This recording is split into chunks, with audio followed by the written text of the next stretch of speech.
за кроткиот однос со другите.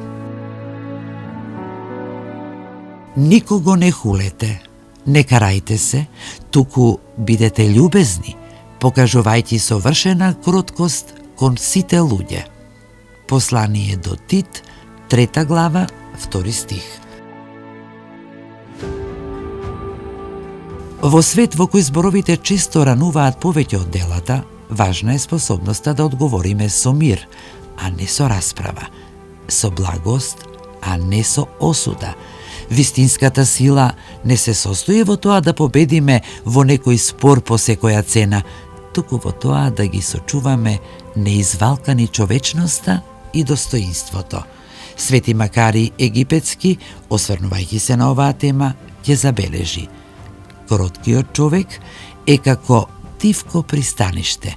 Кај него секој може да најде мир.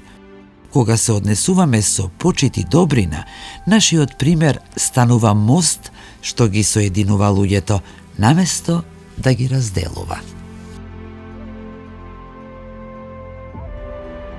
Никого не хулете, не карајте се, туку бидете љубезни, покажувајќи совршена кроткост кон сите луѓе. Послание до Тит, 3 глава, 2 стих.